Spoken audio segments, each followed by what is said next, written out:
My dear students, in previous video about P block element we discuss group 15। हम लोग previous video में group 15 पढ़ रहे थे, जिसमें हम लोग ग्रुप 15 का वेल डिस्कशन किया था और नाइट्रोजन के ऊपर पिछले वीडियो में हम लोगों ने कंसेप्ट लिया था।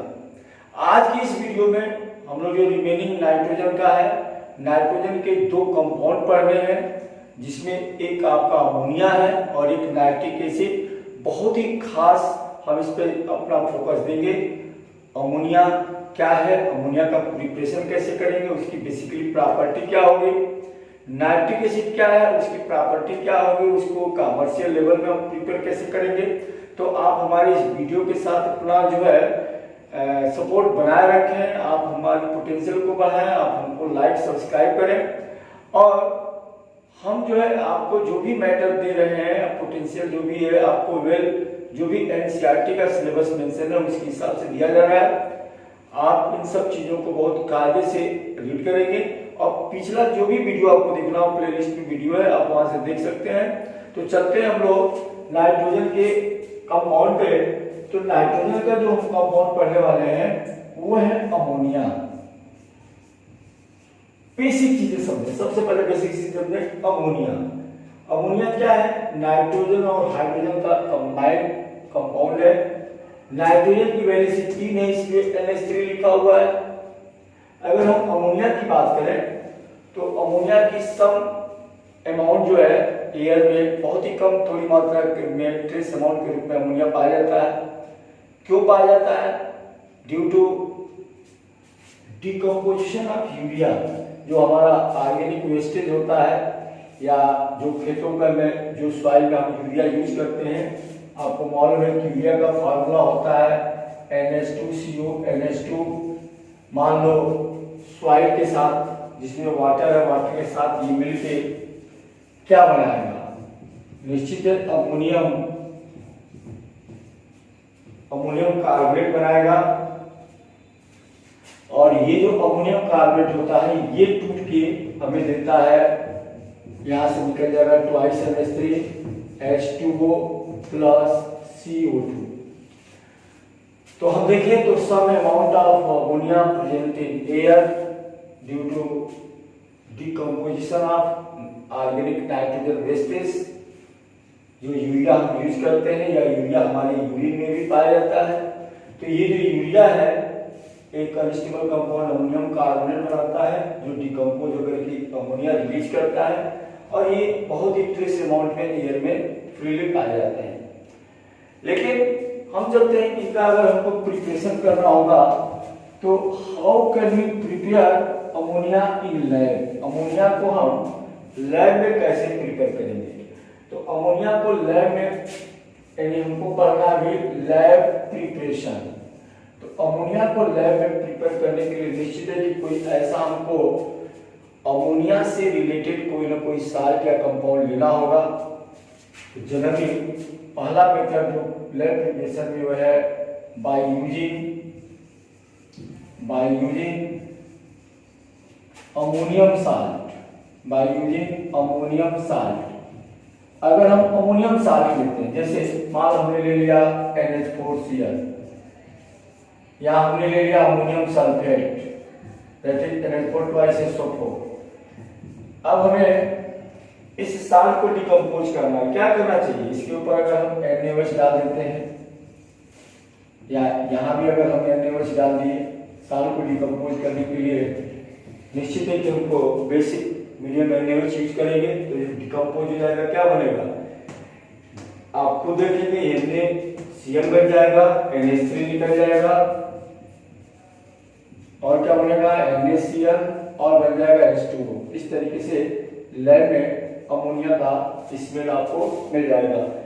ये जब हम लैब में क्वालिटेटिव एनालिसिस करते हैं तो वहां पे हमारे दिए हुए मिक्सचर में जो मिक्सचर एनालिसिस करते हैं उसमें अमोनिया प्रेजेंट है क्या, ये देखने के लिए हम इसको लैब में भी कर सकते हैं। संबंधित रिएक्टर को लेके अगर हथेली पे थोड़ा सा NaOH या तो वो डाल दिया जाए और उसको हम हथेली पर रगड़े तो अमोनिया की स्मेल आती है। अगर अमोनिया की स्मेल आए तो समझ आए कि हमको दिए हुए मिक्सचर में अमोनिया प्रेजेंट है। अगर आपने अमोनियम सल्फेट लिया है, NaOH लिया है, निश्चित है कि यहाँ पे आप देखोगे तो 2 अमोनिया है, तो इसका रेशियो यहाँ पे 2 लेना पड़ेगा। क्या बनेगा? निश्चित है कि यहाँ ट्वाइस NH3 निकल जाएगा और क्या बन जाएगा? Na2SO4 बन जाएगा और बन जाएगा twice H2O। By using ammonium salt जब आपने NaOH के साथ ट्रीट किया तो मिल गया। हम इस अमोनियम साल्ट को सिलेक्ट लाइम के साथ, बाय यूजिंग सिलेक्ट लाइम के साथ भी बना सकते हैं। सिलेक्ट लाइम आप बोलेंगे कैल्शियम हाइड्रोक्साइड को। मान लो अगर हमने ले लिया NH4Cl और इस NH4Cl के ऊपर आपने डाल दिया calcium hydroxide, slaked lime hit किया आपने, क्या हुआ? निश्चित है कि यहाँ Cl है, कैल्शियम की वैल्यू 2 है, आपको ट्वाइस करना होगा।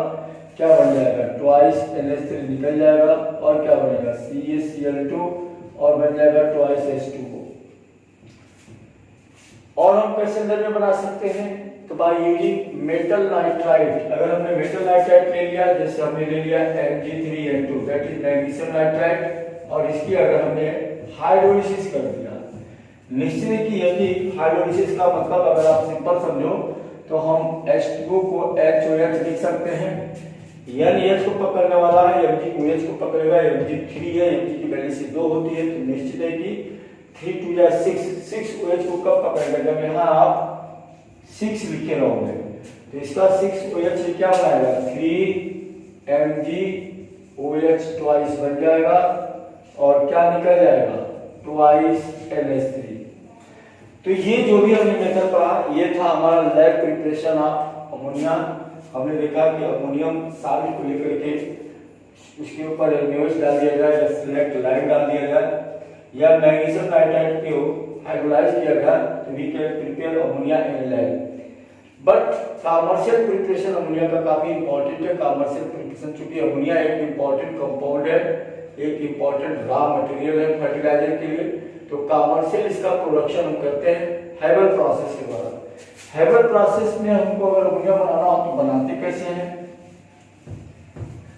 तो निश्चित है कि हेबल प्रोसेस में हम नाइट्रोजन लेते हैं, हाइड्रोजन गैस लेते हैं, इन प्रेजेंस ऑफ आयरन और molybdenum catalyst at high temperature, nearly जो यहाँ पे टेम्परेचर होता है 700 केल्विन टेम्परेचर और 200 atm प्रेशर। ऐसा क्यों? क्योंकि जो अमोनिया बनता है आपका ट्वाइस NH3, यह एक रिवर्सिबल प्रोसेस है और यह रिएक्शन एक एक्सोथर्मिक होता है। यहाँ पे हमको 46.1 किलोजूल एनर्जी रिलीज होती है। तो ली चैटेरियल प्रिंसिपल के अनुसार आप देखोगे कि नंबर ऑफ मोल इधर कम गिर रहे हैं, रिएक्शन को अगर हमको फॉरवर्ड करना है तो कंडीशन हमको हाई प्रेशर देना होगा। क्योंकि आप नाइट्रोजन ले रहे हैं, नाइट्रोजन की बॉन्ड थेरेपी 947 किलोजूल पर मोल होती है, इसलिए आपको टेम्परेचर तो लेना ही होगा। हालांकि खुद ये एक्सोथर्मिक रिएक्शन है तो एक तरीके से आपको लो टेम्परेचर यूज करना पड़ेगा और ये अमोनिया बन जाएगा। इस प्रोसेस को हम वेल नोन हेबर प्रोसेस के नाम से जानते हैं। हमने कहा कि अमोनिया का जो प्रिपरेशन कमर्शियल है वो हेबर प्रोसेस के द्वारा किया जाता है। अब अगर हम चले इस अमोनिया के प्रॉपर्टी के ऊपर, तो रूम टेम्परेचर पे अमोनिया गैस है, इसकी स्मेल जो होती है पेंडेंट स्मेल होती है, खुद इस स्मेल को अमोनिया स्मेल कहेंगे। और अगर हम बात करें तो ये जो है एयर से लाइट है, light as compare to air, और वाटर में हाईली सॉल्युबल है। और अगर हम प्रॉपर्टी की बात करें तो सबसे पहली प्रॉपर्टी तो ये होती है कि ये बेसिक नेचर होता है। How can you say that they are basic in nature? क्योंकि जो अमोनिया है ये हाईली सॉल्युबल इन वाटर है और वाटर के साथ ट्रीट करके क्या बनाने वाला है? अमोनियम हाइड्रोक्साइड बनाने वाला है। The formation of ammonium hydroxide with water clearly indicate that ammonia are basic in nature. हम अमोनिया को लेविस बेस भी कहेंगे, क्यों कहेंगे आगे हम स्ट्रक्चर में पढ़ेंगे। दूसरी बात अगर हम देखें तो अमोनिया चूंकि नाइट्रोजन के पास एक लोन पेरा इलेक्ट्रॉन है और लोन पेरा इलेक्ट्रॉन की वजह से ये लेविस बेस भी कहलाएगा और लेडीज बेस के साथ साथ इसको हम लिगांड भी कहेंगे, because they are capable to donate electron. तो इस तरीके से कई मेटल के साथ मिलकर कोऑर्डिनेट बॉन्ड या कॉम्प्लेक्स कंपाउंड बनाता है, because it act as strong ligand. Ammonia के पास लोन पेरा इलेक्ट्रॉन होने की वजह से ये मेटल के टाइप के साथ रिलेट करके कॉम्प्लेक्स कंपाउंड बनाता है। जैसे अगर हम देखें कॉम्प्लेक्स, तो सिल्वर के साथ ये मिलकर क्या बना देता है, AgNH3 ट्वाइस प्लस, जिसको कहेंगे डाई अमाइन। चूंकि ये पॉजिटिव है तो यहाँ कहेंगे डाई अमाइन सिल्वर फर्स्ट, या कॉपर के साथ मिलकर बना लेगा CuNH3 2+। ये सभी कॉम्प्लेक्स है। कॉम्प्लेक्स बनाने का इसका रीजन ये है कि इसके पास लोन पेरा इलेक्ट्रॉन है and they act as ligand, और जो लिगांड होते हैं ये इलेक्ट्रॉन डोनेट करते हैं और इस तरीके से कॉम्प्लेक्स फॉर्मेशन में एलिजिबल होता है। अब आप देखेंगे तो ये चूंकि इसके पास लोन पेरा इलेक्ट्रॉन है, तो अगर हम देखें तो AgCl के व्हाइट प्रेसिपिटेट को ये डिसॉल्व कर देता है। आपने देखा होगा कि अगर हम क्लोराइड का टेस्टिंग करते हैं तो AgNO3 डालते हैं, जिसकी वजह से AgCl का व्हाइट प्रेसिपिटेट बनता है। और व्हाइट प्रेसिपिटेट जो AgCl का बना, हमको कंफर्म करना है कि वो क्लोरीन ही है। तो कंफर्म करने के लिए इस AgCl को जब हम व्हाइट प्रेसिपिटेट वाले के अंदर जब हम अमोनिया सॉल्यूशन यूज करेंगे या अमोनिया का एक्वा सॉल्यूशन यूज करेंगे, तो यहाँ पे ये सॉल्युबल है, व्हाइट प्रेसिपिटेट डिसअपीयर हो जाएगा, सॉल्युबल हो जाएगा, और जो बनेगा कॉम्प्लेक्स हो जाएगा AgNH3 ट्वाइस Cl, और ये सॉल्युबल होगा। तो एक तरीके से ये जो टेस्टिंग है ये क्लोराइड का कंफर्मेटिव टेस्ट भी है। अगर हम लैब में अगर टेस्टिंग कर रहे हैं तो क्लोराइड का कंफर्मेटिव टेस्ट है, क्योंकि क्लोराइड की टेस्टिंग के लिए हम उस रेडिकल के सॉल्यूशन में जब AgNO3 डालेंगे तो व्हाइट प्रेसिपिटेट आता है AgCl का। अब ये कंफर्म करना है कि वो AgCl का प्रेसिपिटेट में Cl ही है, तो इसके लिए जब हम अमोनिया डालेंगे तो कॉम्प्लेक्स बना लेगा कि ये व्हाइट प्रेसिपिटेट जो इनसॉल्युबल है ये सॉल्युबल में कन्वर्ट हो जाएगा, insoluble converted into soluble complex compound. अब हम बात करें तो अमोनिया जो है क्वालिटेटिव एनालिसिस करते समय कई ऐसे रेडिकल होते हैं जिनका कंफर्मेटिव टेस्ट के लिए हम अमोनिया का एक्वा सॉल्यूशन यूज करते हैं। जैसे अगर हमको आयरन का टेस्ट करना, मान लो आयरन FeCl3 के रूप में मौजूद है, या हमको एल्युमिनियम का टेस्ट करना है जो AlCl3 के रूप में मौजूद है, या हमको जिंक का यूज करना है ZnSO4 के रूप में मौजूद है, हम क्या करेंगे, अमोनिया का एक्वा सॉल्यूशन डालेंगे, दैट इज NH4OH या NH4OH या NH4OH। क्या होगा यहाँ पे, निश्चित है ये FeOH को पकड़ेगा, क्या बना लेगा, FeOH थ्राइस। अब जो है FeOH थ्राइस जो बनेगा ये कैसा होगा, तो ब्राउन प्रेसिपिटेट होगा, और ब्राउन प्रेसिपिटेट का ना कंफर्म करेगा मिक्सचर करते आयरन। ऐसे ही सिर्फ AlCl3 के अंदर जब एक्वस अमोनियम हाइड्रोक्साइड यूज करेंगे तो क्या मिलेगा, AlOH थ्राइस प्लस NH4Cl यहाँ से निकल जाएगा। अगर आप इसको बैलेंस करें तो यहाँ बन जाएगा आपका 3NH4Cl, और यहाँ पे बन जाएगा 3NH4Cl। ये व्हाइट प्रेसिपिटेट आएगा, एल्युमिनियम को कंफर्म करेगा। सिमिलर ZnSO4 जो Zn से रिलेटेड जो भी साल्ट होंगे, जब एक्वस सॉल्यूशन आप अमोनिया यूज करोगे तो यहाँ जो प्रोडक्ट बनेगा वो क्या बनेगा, ZnOH ट्वाइस, और ये भी व्हाइट प्रेसिपिटेट होगा, और व्हाइट प्रेसिपिटेट होने से कंफर्म करेगा कि वो जिंक है। बट इस तरीके से हमने देखा कि अमोनिया का जो है क्वालिटेटिव एनालिसिस में काफी इंपॉर्टेंट रोल है लैब टेस्टिंग में, इसलिए इसको एक लैब का इंपॉर्टेंट रिएजेंट माना जाता है। अगला रिएक्शन इसका काफी टेस्टिंग होता है हाइड्रोजन के साथ, विथ हाइड्रोजन। यहाँ पे देखेंगे कि दो तरीके से रिएक्शन होता है, एक एक्सेस अमोनिया और एक एक्सेस क्लोरीन। अगर मान लो हम एक्सेस अमोनिया करते हैं, that is NH3 plus Cl2, और अगर हम अमोनिया पे एक्सेस लेते हैं तो याद रखोगे कि अमोनिया एक्सेस लेंगे तो हमारा जो प्रोडक्ट बनेगा वो बनेगा अमोनियम क्लोराइड और जो हमारा बनेगा नाइट्रोजन गैस। अगर हम इसको बैलेंस करें तो जो 4 यहाँ प्लेट कर देंगे, ये 3Cl2 ये 6NH4Cl 6 चौको 24 8 24 और ये रिएक्शन बैलेंस हो गया। लेकिन अगर हम क्लोरीन एक्सेस करते हैं तो NH3 प्लस Cl2 ये तीनों हाइड्रोजन रिप्लेस करेगा और बनाएगा NCl3 जो हाईली एक्सप्लोसिव होता है और यहाँ बना लेगा 3HCl 3 क्लोरीन है और इस तरीके से रिएक्शन होगा। तो याद रखोगे कि ammonia with access ammonia it will convert into ammonium chloride bye releasing nitrogen gas. लेकिन जहां क्लोरीन एक्सेस करोगे तो एक्सप्लोसिव NCl3 बनाएगा और HCl रिलीज करेगा। NCl3 हाईली एक्सप्लोसिव होता है, हाईली अनस्टेबल भी होता है।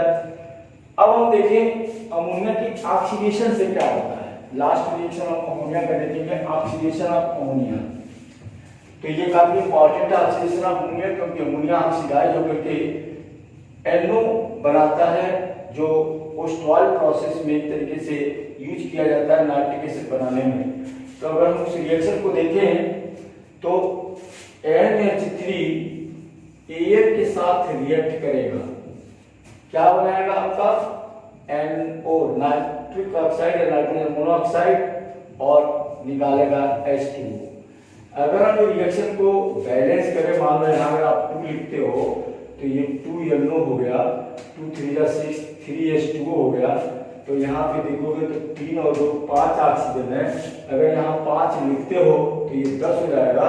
इसके लिए आपको क्या करना होगा, या तो 5/2 करना होगा या 2 सबसे मल्टीप्लाई करोगे तो यहाँ 4 हो जाएगा, यहाँ 4NO और ये हो जाएगा 6H2O। This is the balance equation.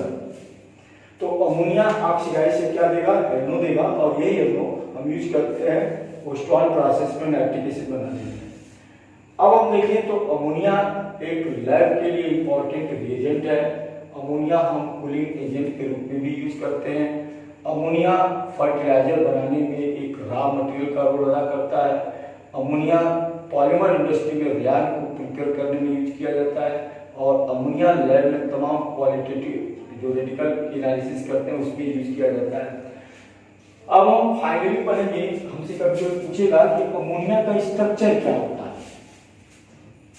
तो अगर देखा जाए तो अमोनिया में नाइट्रोजन सेंट्रल एटम है जिसका एटॉमिक नंबर 7 है। तो अगर नाइट्रोजन का एटॉमिक नंबर 7 है, कॉन्फ़िगरेशन है 1s2 2s2 2p3। तो अगर हम बात करें तो यहाँ पे तो p के पास 3 अनपेयर्ड इलेक्ट्रॉन है और 3 अगर अनपेयर्ड इलेक्ट्रॉन है तो इजीली VBT के अनुसार तीनों हाइड्रोजन के साथ मिलके, और इनका शेप कैसा होना था, एंगुलर होना था, जहाँ पे बॉन्ड एंगल 120 किया था। बट प्रैक्टिकली जब हम देखेंगे तो अमोनिया का जो बॉन्ड एंगल होता है वो होता है 107.8 डिग्री। तो 107.8 डिग्री कहीं ना कहीं हमको सजेस्ट करता है कि अमोनिया के अंदर जो सेंट्रल एटम नाइट्रोजन है दे अंडरगो sp3 हाइब्रिडेशन। अब बात अगर हम करेंगे sp3 की, तो ग्राउंड स्टेज के बाद जब एक्साइटेड स्टेट में इलेक्ट्रॉन जंप करता है तो जंप करने के बाद निश्चित है कि इनमें से किसी भी घर में एक मान लो सेटल हो गया। अब यस की 1 और p के 3 ये तीनों मिलके sp3 हाइब्रिड ऑर्बिटल बनाएंगे और जब sp3 बनेगा तो निश्चित है कि अमोनिया के अंदर जो 4 हाइब्रिड ऑर्बिटल बनेंगे इनको जाना तो चाहिए था 109 डिग्री इनटू 28 मिनट, क्योंकि sp3 का एंगल होता है। But due to presence of one lone pair, क्योंकि यहाँ पे लोन पेयर इलेक्ट्रॉन है और इस लोन पेयर होने की वजह से एक स्ट्रॉन्ग रिपल्सन होगा अकॉर्डिंग टू वेस्पर। किस टाइप का रिपल्सन होगा, lone pair bond pair and bond pair bond pair. Due to this repulsion the shape of ammonia molecule become pyramidal, इसका शेप जो है पिरामिडल हो जाएगा और बॉन्ड एंगल जो आपकी आएगी 107.8 डिग्री आएगी at the place of 109 degree to 28 minute. तो ये हमसे बहुत इंपॉर्टेंट टास्क पूछा जाता है कि अमोनिया का शेप क्या है। तो अमोनिया का शेप पिरामिडल होता है, बॉन्ड एंगल इसका sp3 से थोड़ा कम होता है due to repulsion between lone pair and bond pair. ये किसने हमको बताया? तो अकॉर्डिंग टू वेस्पर थ्योरी। अब हम लोग चलते हैं नाइट्रोजन का जो लास्ट कंपाउंड जिसका डिस्कशन हमको करना है वो है नाइट्रिक एसिड। तो अगर हम बात करेंगे नाइट्रिक एसिड की, तो नाइट्रिक एसिड जिसे हम HNO3 कहेंगे, कलरलेस लिक्विड होगा। ये भी एक इम्पॉर्टेंट केमिकल है, ऑर्गेनिक।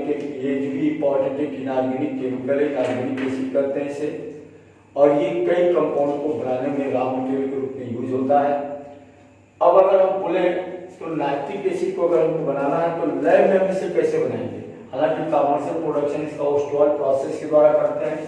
अगर हमको लैब में बनाना होगा तो लैब प्रिपरेशन में है सोडियम नाइट्रेट NaNO3 को ले लेते हैं और इसके साथ H2SO4 यूज करते हैं। अपने को मालूम है कि H2SO4 क्या है? डाइबेसिक एसिड है।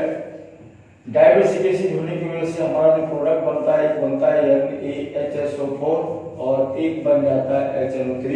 तो ये हमारा लैब प्रिपरेशन है जो लैब में हम HNO3 बना सकते हैं। लेकिन हमने कहा कि चूंकि इंपॉर्टेंट कंपाउंड है, इनऑर्गेनिक एसिड है, इसका जो प्रोडक्शन कमर्शियल होता है वो ओस्टवाल्ड प्रोसेस के द्वारा होता है। काफी इंपॉर्टेंट प्रोसेस है ओस्टवाल्ड प्रोसेस। इस ओस्टवाल्ड प्रोसेस में हम कैसे बनाते हैं नाइट्रिक एसिड को? तो 3 स्टेप में बनाते हैं। सबसे पहला स्टेप में जो भी हमने पढ़ा कि अमोनिया को ऑक्सीडाइज किया जाता है। अमोनिया को ऑक्सीडाइज जब हम एयर के साथ करते हैं, निश्चित है कि हमने बताया 1100 केल्विन टेम्परेचर, यहाँ पे जब ये ऑक्सीडाइज होगा क्या बनाएगा? NO और क्या निकालेगा? H2O। हमने अभी इसको बैलेंस किया था, हमने आपको बताया था कि इसको अगर हम बैलेंस करेंगे तो यहाँ पे 5 ऑक्सीजन की जरूरत पड़ेगी, जिसको अपन 2 करना पड़ेगा, इसको आप 4 कर देंगे। तो पहला स्टेप तो बनता है जहाँ पे यह अमोनिया कन्वर्ट हो जाता है नाइट्रिक ऑक्साइड में, NO में या नाइट्रोजन मोनोऑक्साइड में। सेकेंड स्टेप में यही NO अगेन O2 से रिएक्ट करता है, दैट इज ट्वाइस NO, और हमें मिल जाता है ट्वाइस NO2 नाइट्रोजन डाइऑक्साइड। और अगले स्टेप में यही नाइट्रोजन डाइऑक्साइड H2O के साथ रिएक्ट करता है, इसको H2O में पास किया जाता है। जब H2O में पास करते हैं तो बनता है HNO3। निश्चित है कि इसको बैलेंस करना है तो कम से कम यहाँ 2 लाना पड़ेगा और निकल जाता है NO। ये बहुत इंपॉर्टेंट पॉइंट है कि NO रिलीज हो जाता है, रीजनरेट हो जाता है। तो यहाँ नाइट्रोजन 3 दिख रहे हैं, आप इसको 3 करोगे और अब देखोगे 2 3 6 7 3 6 7 रिएक्शन बैलेंस हो गया।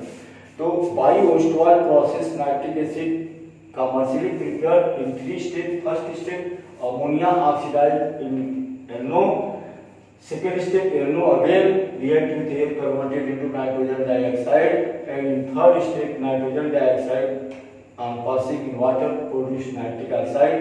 और इस नाइट्रिक ऑक्साइड को जब हम डिस्टिलेशन करेंगे तो up to 68% pure nitric acid हम लैब में प्रिपेयर कर सकते हैं इंडस्ट्री में। तो इसका जो प्यूरिफिकेशन होता है उसमें निश्चित है कि जो टॉपिक मिक्सचर बनता है वाटर के साथ, ये जो टॉपिक मिक्सचर बनने की वजह से हम 99% के ऊपर प्योरिटी नहीं आ पाती है, और ये कितना भी हम करेंगे इसके प्यूरिफिकेशन में तो अप टू 68% तक प्योरिटी आएगी। इसका रीजन क्या है? तो इसका रीजन है azeotropic mixture between nitric acid and water, molecule जो वाटर इसके अंदर मौजूद है। अब इज़ोट्रॉपिक मिक्सचर क्या होता है? तो ये mixture having nearly equal boiling point, इसका बॉइलिंग पॉइंट में काफी सिमिलरिटी हो जिसकी वजह से उनको सेपरेट करना या उनको अलग अलग करना इम्पॉसिबल होता है। यही कारण है कि इसकी प्योरिटी हम 68% के ऊपर नहीं जा पाते। अब हम बात करेंगे कि नाइट्रिक एसिड की खुद की प्रॉपर्टी क्या है। अभी हमने कहा कि एसिड है, how can you say that they are acid? तो एसिड इसलिए है कि अगर इसको एक्वस में डाला जाए या वाटर में डाला जाए तो वाटर के साथ ये हाइड्रोनियम आयन बनाएगा, यानी HNO3 प्लस H2O कन्वर्टेड या produce hydronium ion that is H3O positive plus NO3 negative. The formation of hydronium ion clearly indicate that they are acid. और इसकी जो K वैल्यू होती है, डिफ्यूजन कांस्टेंट ऑफ एसिड काफी ज्यादा होती है, जो ये बताता है कि यह एक स्ट्रॉन्ग एसिड है, मिनरल एसिड है, और मिनरल एसिड में भी यह एक स्ट्रॉन्ग एसिड है। अब अगर हम बात करें और हमारी प्रूफ क्या है, तो ये लिटमस के ब्लू लिटमस को रेड में कन्वर्ट कर देती है, जो कंफर्म कर देता है कि इसका नेचर एसिडिक है। और हम कैसे कंफर्म करेंगे, तो ये तमाम HNO3 एसिड के साथ, जो एसिड है बेस के साथ मिलकर साल्ट बनाता है, HNO3 कार्बोनेट के साथ Na2CO3 के साथ। अगर हम रिएक्शन कराएं तो क्या बनेगा, यहाँ पे HOH निकल जाएगा, बन जाएगा NaNO3 प्लस H2।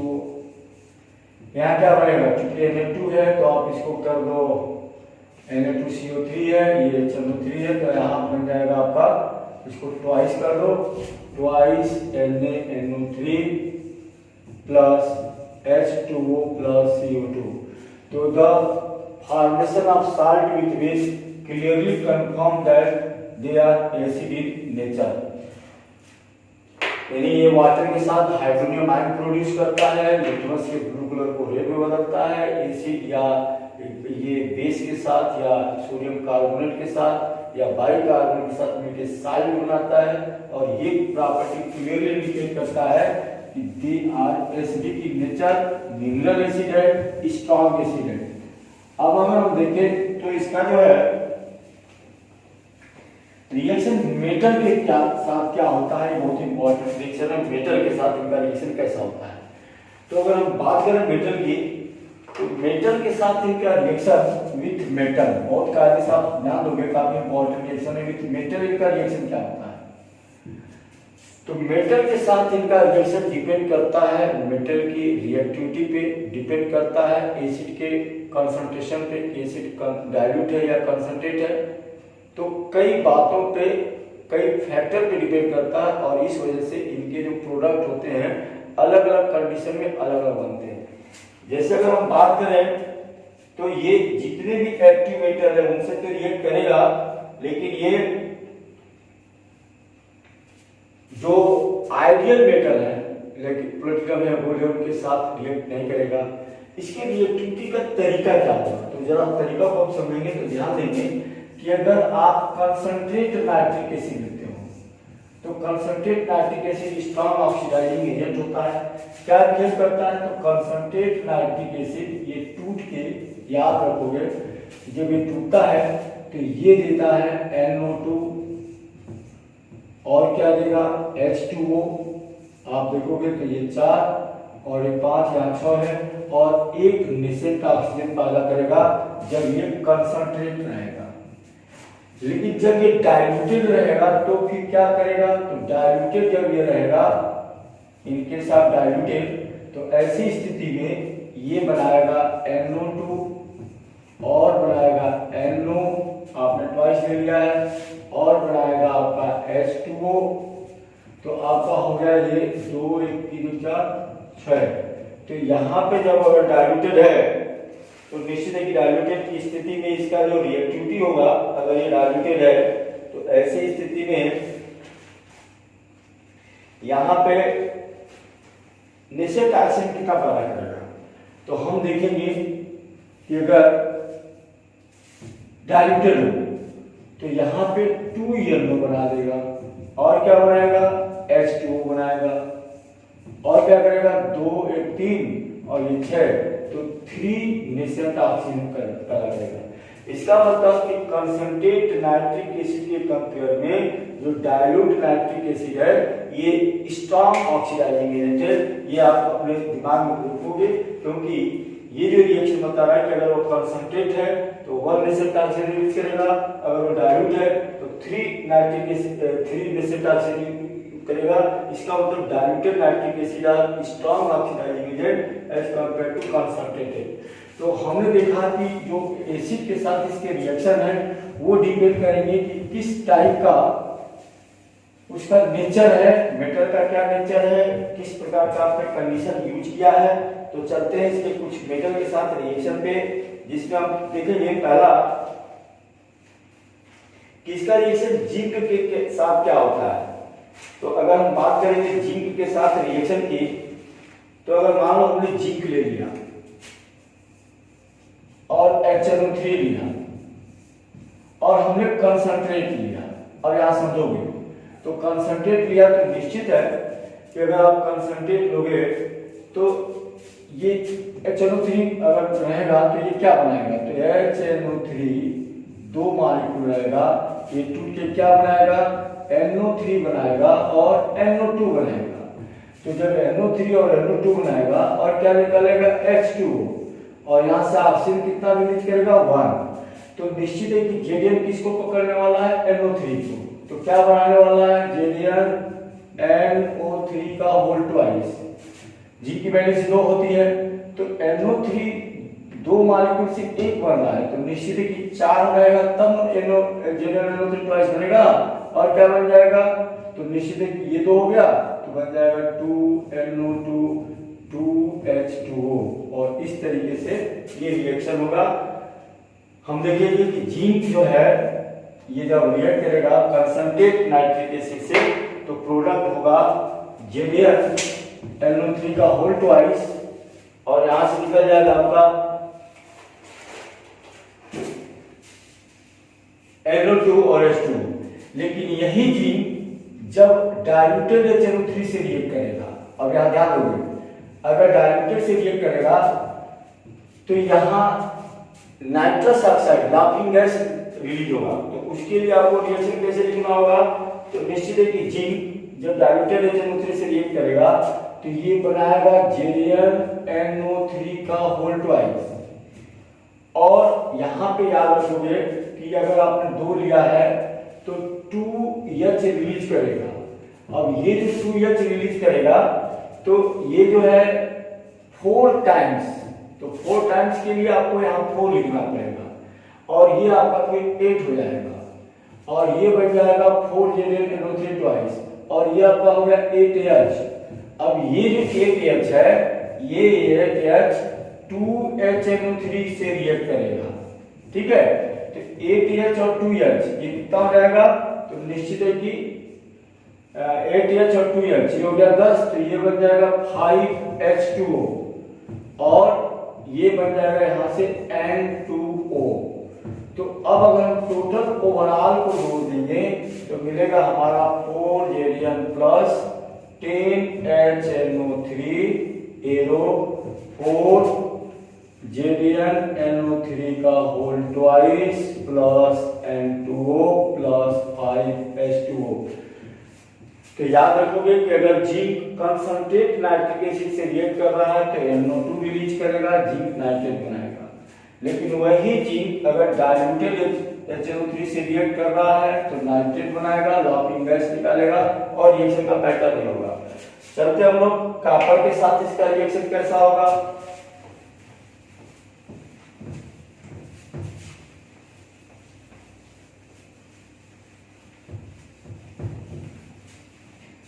अगर हम बात करेंगे कॉपर के साथ, तो कॉपर के साथ भी यहाँ पे भी 2 कंडीशन में रिएक्ट करेगा। एक कंडीशन आपका होगा डाइल्यूटेड और एक कंडीशन होगा आपका कंसंट्रेटेड।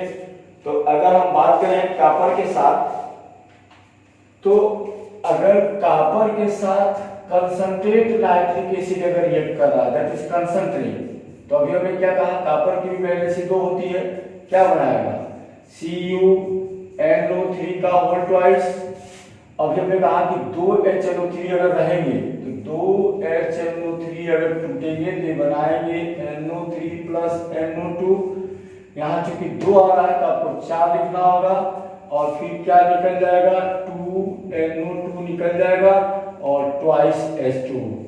तो अगर कॉपर रिएक्ट करेगा कंसंट्रेट नाइट्रिक एसिड से तो बनेगा कॉपर नाइट्रेट और 2NO2 निकल जाएगा। लेकिन यही कॉपर अगर डाइल्यूटेड के साथ रिएक्ट कर रहा है तो क्या होगा, तो अगर copper diluted nitric acid that is HNO3 diluted, तो अभी हमने क्या कहा कि अगर हम डाइल्यूटेड लेंगे तो ये क्या रिलीज करने वाला है, NO। तो ऐसी स्थिति में यहाँ पे हमें मिलेगा CuNO3 ट्वाइस, लेकिन निकलने वाला कौन होगा? NO। अभी हमने क्या कहा कि जब डाइल्यूटेड लोगे तो ट्वाइस HNO3 अगर टूटेगा तो ये क्या बनाएगा? Twice NO plus H2O plus 3 nascent oxygen करेगा। अब 3 नेसेंट ऑक्सीजन कितने H को पकड़ने वाला है? 3 2 या 6 H को पकड़ने वाला है। तो 6H और यहाँ पे आपका 2H, तो कितने हो जाएगा टोटल?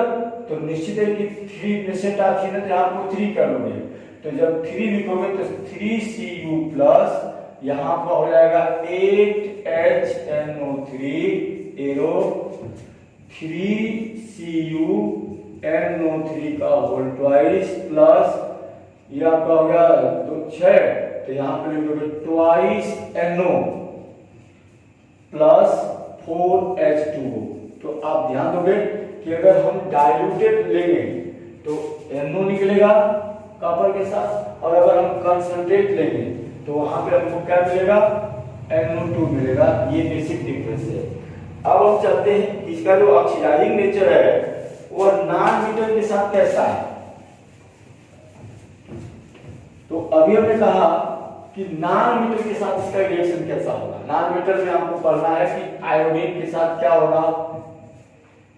आयोडीन के साथ क्या होगा? निश्चित है कि आयोडीन टेट्राहेड्रल मॉलिक्यूल आयोडोर कहते हैं। सल्फर के साथ क्या होगा? That is acid. तो इसको समझेंगे। अगर हमने ले लिया आपका, पहले हमने लिया नॉन मेटल में आपका फास्फोरस P4 टेट्राहेड्रल मॉलिक्यूल है। निश्चित है कि अभी हमने कहा कि ऑक्सीडाइजिंग एजेंट है, तो ऑक्सीडाइजिंग एजेंट में आपको फार्मूला याद रखना है। ट्वाइस HNO3 टूटेगा, ये क्या बनाने वाला है? Twice NO2 plus H2O plus O, ये याद रखोगे। अब P4 O को पकड़ने वाला है तो क्या बनाने वाला है? P2O5। अब चूंकि P4 है तो यहाँ पर आपको ट्वाइस करना होगा। 2 5 10, यानी 10 नेसेंट ऑक्सीजन चाहिए। 2 से अगर 1 मिल रहा है तो आप 20 करोगे तब तो 10 मिलेगा। तो निश्चित है कि P4 प्लस 20HNO3 लिखोगे। अब क्या हो गया? अब 20 HNO3, तो अब 2 से 2 NO2 यहां लिखोगे 20 NO2 प्लस, अब यहां देखोगे, अब ये जो P2O5 है, ये P2O5 किससे मिलेगा? H2O से। क्या बनाएगा? H3PO4 बनाएगा। निश्चित है कि अब इसको बैलेंस करने के लिए आपको क्या करना होगा? यहाँ पे आपको 4 लिखना होगा। तो ये आपका हो गया 12 कब होगा? जब ये 6H बोलेगा। तो यहाँ आप देखोगे कि 20HNO3 से कितने H2 निकलने वाले हैं? 10 में से 6 इधर निकल जाएंगे, तो यहाँ बचेंगे 4H2O और निकल जाएगा 4H3PO4। अब ये रिएक्शन बैलेंस हो गया। यानी आपको सबसे पहले यहाँ बैलेंस करना है। ट्वाइस HNO3 से 1 नेसेंट ऑक्सीजन मिलेगा। P4 P2O5 बनाएगा। P2O5 वाटर के साथ H3PO4 बनाएगा। तो अब जो है आपको देखना है कि यहाँ पे 10 नेसेंट ऑक्सीजन के लिए 20 HNO3 चाहिए, और 20 HNO3 जो होगा निश्चित है कि ये रिएक्ट करेगा तो 20 NO2 4H2O और 4H3PO4 बनाएगा। सिमिलर ऐसा सल्फर के साथ क्या होगा? जब ये सल्फर के साथ रिएक्ट करेंगे तो निश्चित है कि सल्फर आपका पॉलीएटॉमिक होता है, यह सेट होता है। निश्चित है कि यह सेट किसमें कन्वर्ट होगा? SO3 में कन्वर्ट होगा। 8 है तो सामने 8 रहेगा। 8 तरीके 24 नेसेंट ऑक्सीजन चाहिए इसको।